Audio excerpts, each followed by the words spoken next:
नमस्कार, मैं राहुल अवस्थी और आप देख रहे हैं किसका होगा राज तिलक। आज हमारे साथ बहुत ही खास शख्सियत, फर्रुखाबाद लोकसभा क्षेत्र से 2 बार के लगातार सांसद और तीसरी बार भी आप पर पार्टी ने भरोसा जताया है, श्रीमान मुकेश राजपूत जी हमारे साथ हैं। सर, आपका बहुत बहुत स्वागत है। धन्यवाद, थैंक यू।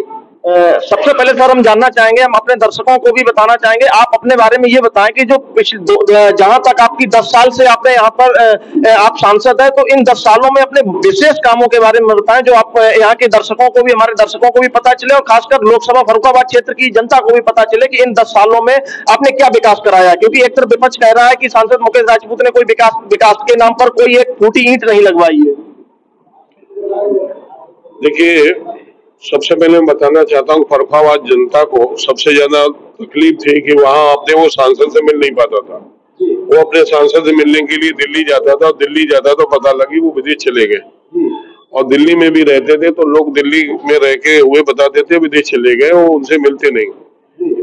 लेकिन यहाँ अपने सांसद के दर्शन और अपनी समस्याओं को, अपनी बात को कहने में तकलीफ होती थी। आज एक सबसे बड़ी उपलब्धि मैंने ये कराई है कि फर्रुखाबाद जनपद में ही रह के लोगों की समस्या को समाधान करता हूँ, लोगों की आवाज बनता हूँ। ये भी एक बहुत बड़ा काम है। लोगों को यहाँ अपने जनप्रतिनिधि से किसी तरह से मिलने में या किसी तरह से कोई भी अपनी बात करने में कोई समस्या नहीं है।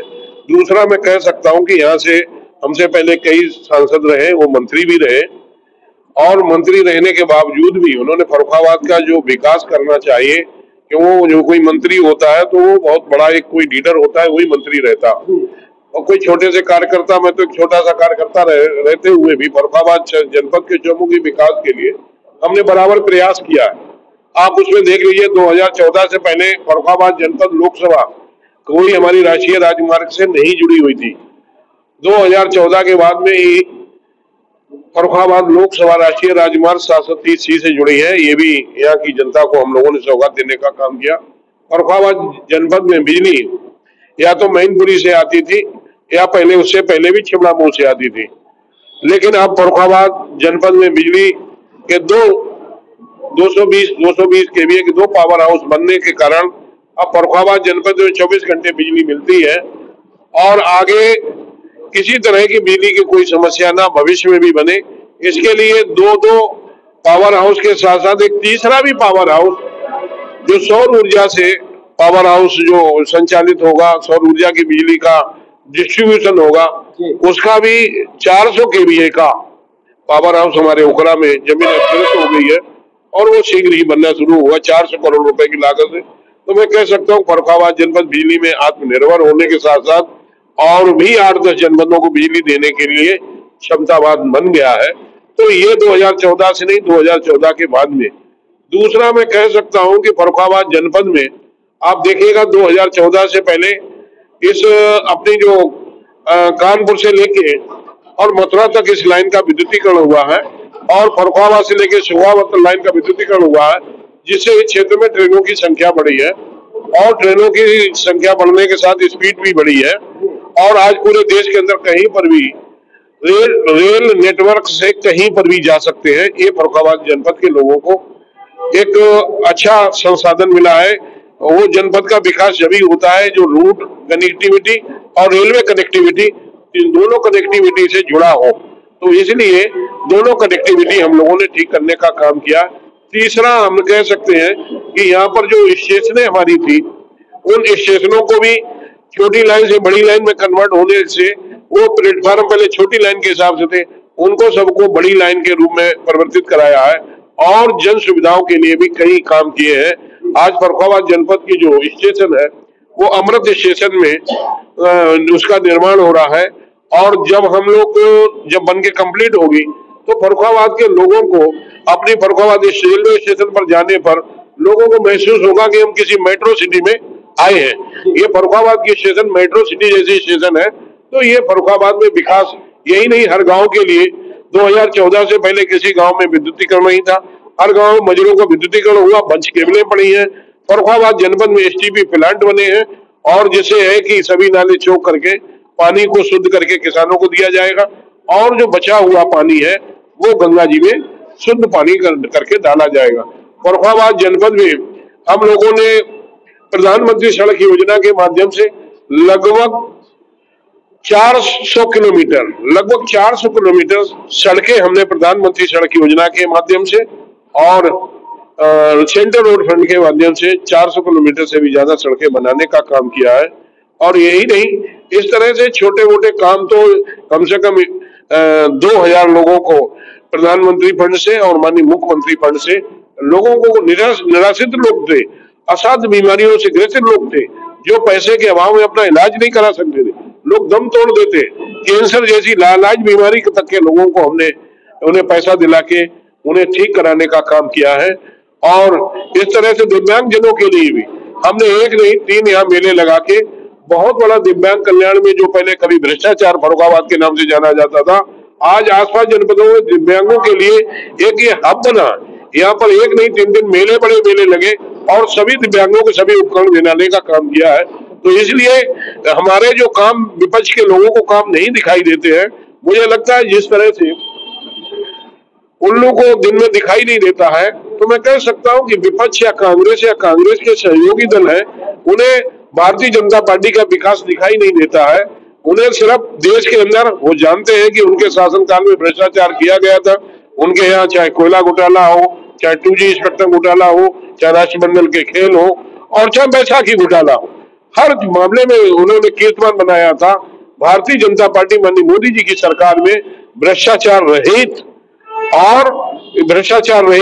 और लोगों में जो आतंक का, जो दहशत रहती थी आतंकवादियों के लिए, या जो आतंकवादी घटनाएं होती थी उनको लेकर लोगों में दहशत रहती, वो दहशत को समाप्त करते हुए और भ्रष्टाचार रहित सरकार बना के चला के दिखाई। तो इसलिए मुझे लगता है ये लोगों को देखना चाहिए। आप 2 बार से लगातार सांसद हैं, कहीं न कहीं तीसरी बार भी पार्टी ने आप पर ही भरोसा जताया है। आप जीत के लिए कितने आश्वस्त हैं?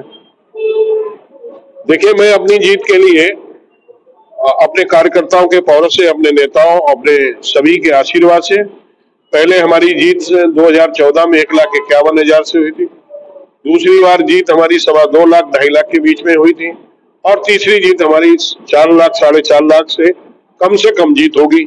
ऊपर बढ़ जाए तो नहीं कह सकता हूँ, कम से कम मैं बता रहा हूँ 4.5 और 4 के बीच की जीत होगी। इससे ऊपर भी जा सकती है, इससे नीचे नहीं आएगी।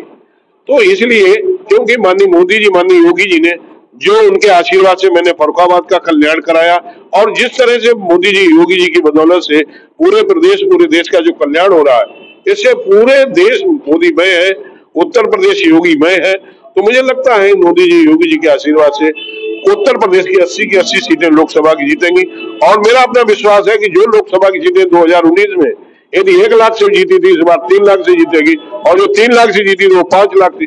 1.5 से 2 लाख वोट हर लोकसभा में बढ़ेगा, ये मैं आपको विश्वास। विपक्ष के कांग्रेस और समाजवादी पार्टी के गठबंधन से यहाँ पर नवल किशोर साक्य जी को टिकट दिया गया है, और कहीं न कहीं जहां तक मैं ग्राउंड सर्वे कर रहा हूं, ऐसी कोई गली कूचा नहीं है जहां पर उनके पोस्टर बैनर ना लगे हों। बहुत जोरों शोरों से प्रचार चल रहा है, आप उनको किस नजरिए से देखते हैं? देखिए, मैं नवल किशोर साक्य को अपना प्रतिद्वंदी नहीं मानता हूँ, और मैं पूरे अपने लोकसभा में भी किसी को अपना प्रतिद्वंदी नहीं मानता हूँ। ये है चुनाव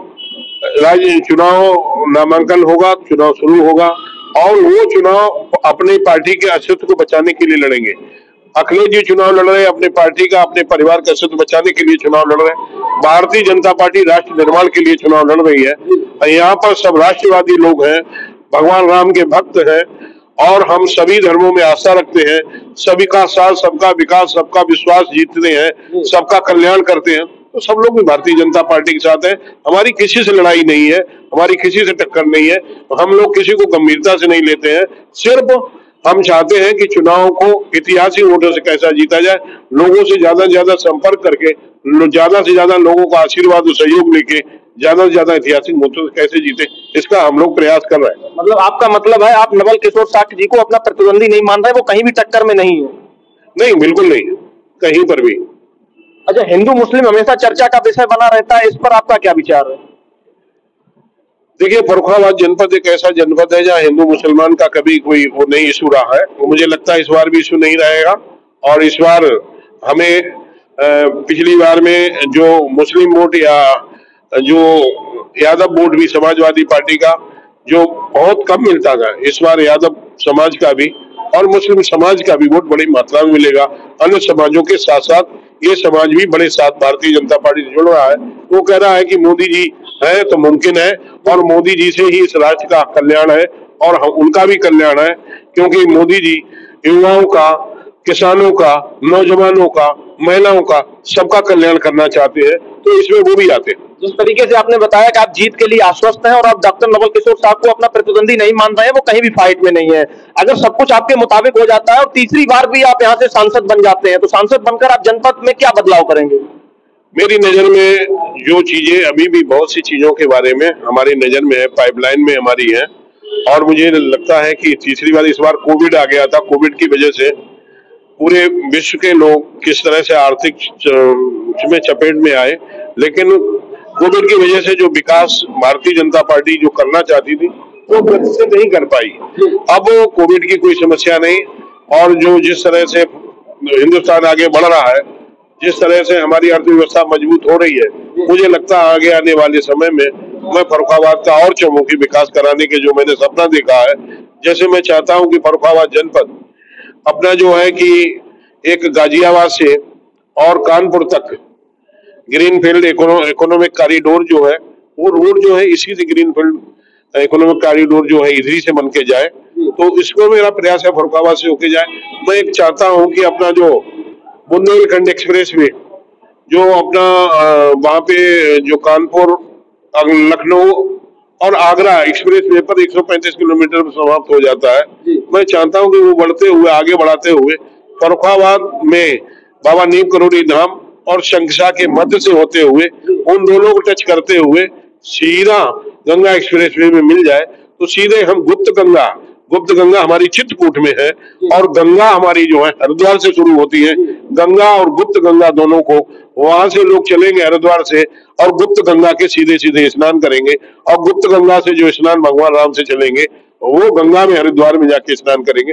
इस रोड की कनेक्टिविटी से इस पिछड़े हुए क्षेत्र का और भी कल्याण होगा, और साथ साथ में इस क्षेत्र में आर्थिक सहयोग और पर्यटन के क्षेत्र में भी काफी बढ़ावा मिलेगा। ये भी हमारा सपना है।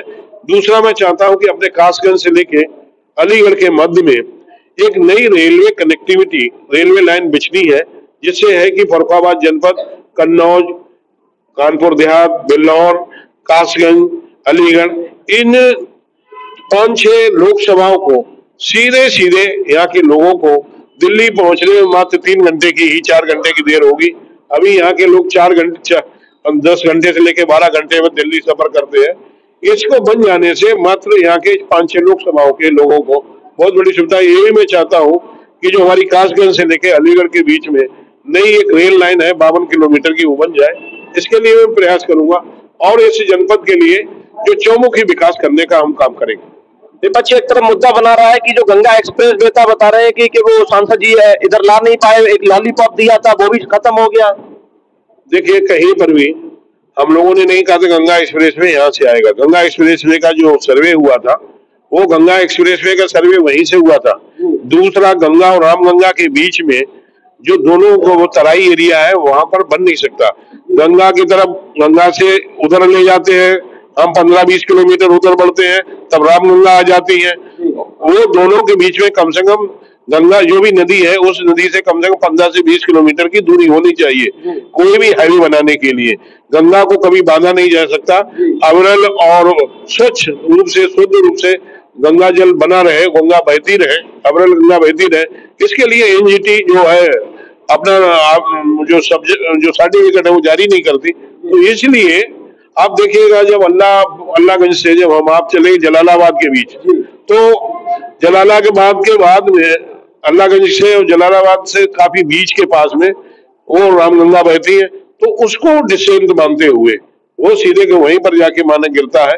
फिर उसमें जलालाबाद आ जाता, जलालाबाद के फिर मजबूरी है 2-3 किलोमीटर उधर ले जाना। तो इसलिए वो जो बना है वो ठीक बना है। उसमें मैंने कई बार उसके देखे, कई बार विशेषज्ञों से भी मिला, विशेषज्ञों ने भी मुझे पूरा संतुष्ट किया। तो इसलिए गंगा एक्सप्रेस वे वहीं पर बन सकता था, लेकिन वहां बना, उसमें कई कारण है बनने के लिए, लेकिन अब उसके लिए वो उधर पहुंच गया। लेकिन उसके लिए लिंक एक्सप्रेस वे की बात माननीय मुख्यमंत्री जी ने स्वीकार भी की है, और माननीय मुख्यमंत्री जी ने विधानसभा में भी कहा है कि गंगा एक्सप्रेस वे बनने के बाद हम फर्रुखाबाद के लिए लिंक एक्सप्रेस वे देंगे। वो लिंक एक्सप्रेस में मिलेगा। जी बिल्कुल, इस समय आप स्क्रीन पर हैं और लोकसभा फर्रुखाबाद की जनता आपको स्क्रीन पर देख रही है, आप क्या संदेश देना चाहेंगे? मैं अपने लोकसभा के सभी बुद्धिजीवियों को और सभी सम्मानित मतदाता बंधुओं से आग्रह करूंगा कि आपने हम पर जो विश्वास किया उस पर मैं खरा उतरा। फिर आप सबसे आग्रह है कि आप सब लोग पहले से भी ज्यादा प्रचंड बहुमत से आप लोग भारतीय जनता पार्टी के कमल निशान पर वोट, सपोर्ट, सहयोग और हमें दोनों हाथों से थोक के भाव में आशीर्वाद दें, यही मैं कामना करता हूं। जो हम पर आप विश्वास जताएंगे, तो भारतीय जनता पार्टी पर आप विश्वास जताएंगे, हम लोग हमेशा खरे उतरेंगे। हमने जो कहा, हमारे नेताओं ने जो कहा सो किया, और जो भी हम कह रहे हैं वो आगे भी करेंगे और आपके काम में आएंगे। हमने कभी भी जात के आधार पर, कभी मजहब के आधार पर, कभी धर्म के आधार पर राजनीति नहीं की है। मैंने लोगों के आंसू पोंछने का काम किया है, मैंने लोगों की समस्याओं का समाधान करने का काम किया। मैं गरीबों की, मैं निर्धनों की लाठी बनने का काम किया है, मैं बेजुबान के लोगों की जुबान बनने का काम किया है। मैं आगे भी इससे ज्यादा मजबूती के साथ आपकी सेवा करूंगा, यही मैं कहता हूं। मैं चाहता हूं कि दोनों हाथों से उठा के लोग मुझे आशीर्वाद दें। जय हिंद, जय भारत। जी बहुत बहुत धन्यवाद। आपने सुना, हमारे साथ जनपद फर्रुखाबाद से भारतीय जनता पार्टी से 2 बार के लगातार सांसद मुकेश राजपूत जी थे और पुनः पार्टी ने आप पर भरोसा जताया और आपने आश्वस्त भी किया है कि हम जीत रहे हैं और विपक्षी कहीं दूर दूर तक टक्कर में नहीं है और हम 4 लाख से अधिक वोटों से हम जीत रहे हैं। और इन्होंने भरोसा जताया है कि हम गरीबों की, मजलूमों के हमेशा काम आए हैं। गुंडागर्दी हमारी सरकार ने मिटाने का प्रयास किया और बाकी आप हमारे साथ जुड़े रहिएगा। हम ग्राउंड पर जाकर पब्लिक से उनकी राय ले रहे हैं और पूछ रहे हैं कि आखिर जनपद फर्रुखाबाद की जनता किसका राज तिलक करना चाहती है। आप हमारे साथ जुड़े रहिएगा, तब तक के लिए नमस्कार, जय हिंद।